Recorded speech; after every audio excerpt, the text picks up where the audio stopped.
What's going on YouTube? Examples here coming at you with a brand new video. Now in today's video, as you can tell, is something a little bit different. I'm not doing any gameplay on Black Ops 3. This particular video is just going to be dedicated to Call of Duty XP and basically my thoughts and opinions on what happened over the weekend, and that's pretty much it and all I'm going to talk about in today's video.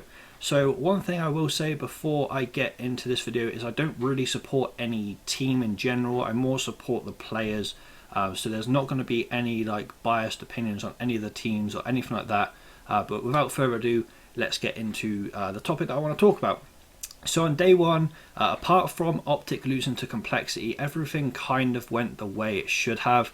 Lethal Gaming made a couple of upsets. TK made an upset in their first game of the day as well. So there was a few upsets that came in on day one that I wasn't really expecting. I watched the TK game, I can't remember who it was that they played first, and they came out on fire. They just started playing their game, they started playing well, and they started winning some matches. Unfortunately, obviously, they got knocked out a little bit later on down the line. But nevertheless, TK did cause some upsets at the start of this particular tournament. And one thing that also surprised me as well is the way that FaZe came out firing on day one as well. They didn't drop a map. They went 9-0 in their group. And then I think the next day they managed to extend that to 12-0 before they came up against kind of their real test and their first real test in the bracket play. Again, unfortunately, I can't remember who they played against, but they did get knocked into losers bracket, which is a little bit unfortunate for them. And I think they won that game and then got knocked out in the next round by Fabi. And Fabi were one of the teams that I didn't even have making it out of groups. That really surprised everyone. And I'll get onto them a little bit later on in this particular video. But as I said, FaZe got knocked out by Fabi in the losers bracket, and you could tell that Clayster was not happy with that result. If you guys saw his Twitter after that particular game, or a few hours later, obviously there was a picture of him basically hunched over. It looked like he was crying, which is understandable. It's the biggest Call of Duty tournament that's ever been held for 2 million prize pool, and they didn't really get the placing that they wanted. In the bracket that I had made, I actually had Optic Gaming going up against FaZe in the final. I had FaZe making a loser bracket run, and I had Optic winning out their matches in winners bracket, which didn't happen, and I'll get to that in just a second as well. But FaZe had a little bit of a disappointing event after group stages, which in a way was kind of expected from me. I kind of expected that to happen just because they haven't been the hottest team in this particular game thus far. Obviously, I think there's like one more tournament, which is UMG Orlando. Then after that, there's nothing else for this game. I do believe, I might be wrong on that, but I definitely know there's one more event. Don't really know how many top teams are going to attend that event, because obviously XP was the main focus for them. But anyway, FaZe got knocked out a little bit earlier than obviously they thought they would, and I kind of thought they would. I thought they might have turned up a little bit more at this event, and from day one and their first bracket game, it looked like they were going to dominate, and then they just couldn't get it going against Fabi. And a quick word on Fabi actually is they made it a lot further than anyone thought they would. They managed to knock out Splice in the winners bracket in the first time they played. Unfortunately, they got swiftly beaten by Splice the second time around in the loser semi 3-1. And then obviously Splice managed to carry that momentum, get past Elevate 3-0 and go to the finals. Now, I didn't have any EU teams making it that far in the top 4. I had them top 8, but I didn't have them top 4. And I didn't have Splice in the top 4 or top 8. I had Infused there. Honestly, thought Infused would have played a little bit better than they did at this event. Unfortunately, they couldn't really make it work for themselves. And Splice just came out firing. Like, they were hype. They were playing their game. They were taking every map at a time as soon as they lost to Fabi. They lost to Fabi in a very, very unfortunate way. They got reverse swept. They went 2-0 up in the series and got 3-2'd in the end. And I honestly think that kind of kick-started their run within that losers bracket, because if they stayed in winners, I have a strong feeling that they wouldn't have made it as far as they did. But they managed to get their revenge on Fabi, as I said, in the losers semi-finals. And I'm very, very happy at the performance of that EU squad. They just turned up on the day, turned up on the weekend even, should I say, and they made it work. They made everything that they should have been doing work. Bance went off. Josh had a little bit of a shaky event, but he did what he needed to. Joe went off in some games and rated was one bursting people with the XR2.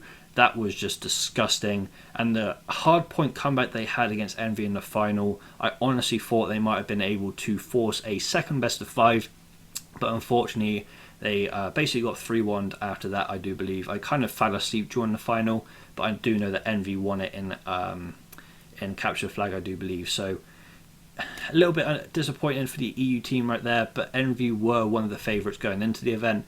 And with regards to Envy, they did not lose a game in winners bracket. That just shows you how strong this roster is. I honestly think they're going to stay together in IW. John was gunning people. Apathy was a little bit hit and miss like he always is. JCat was misconsistent as always. And then Slasher did what he needed to do as well. So that Envy roster did absolutely incredible this weekend. They managed to knock out, well, not knock out, but knock Optic Gaming into the losers bracket in the first round of the winners bracket, which was, I wouldn't say surprising to me, but I honestly thought that Optic Gaming might have been able to get the win over Envious in the winners bracket. It was a little bit unfortunate that they had to play each other so early on, but nevertheless it had to happen, and the result was kind of fair in a way, because obviously Envious were the better team in that series. So moving on to Optic Gaming, and once again it was a little bit of a disappointing performance from the heavy favourites. It was the second year in a row they were heavy favourites at this particular tournament. Last year they got 7th through to 8th. Again, the same placing happened this year as well.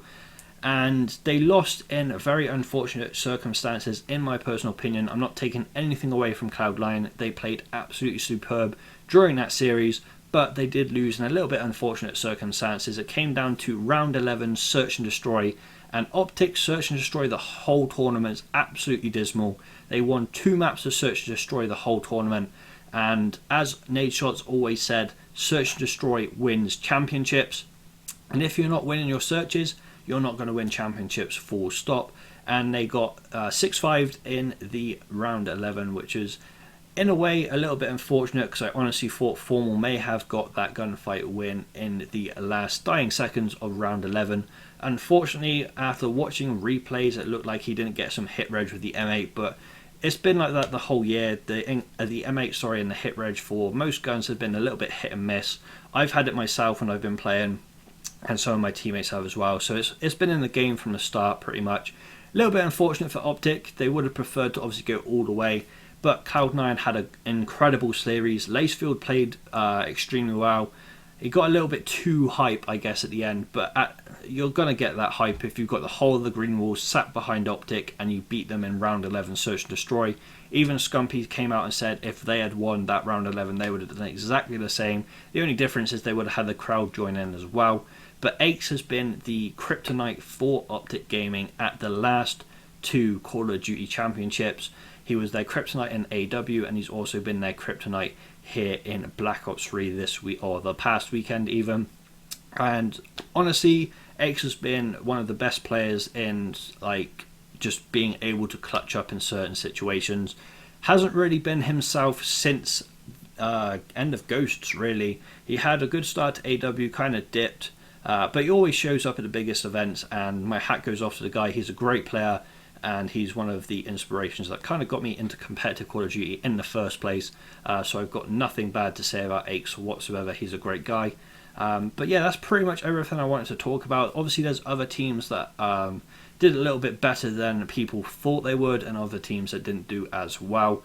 But I can't really go through every single team because the video is already 9 minutes long, and I don't really want to sit here and take up too much of your guys' time.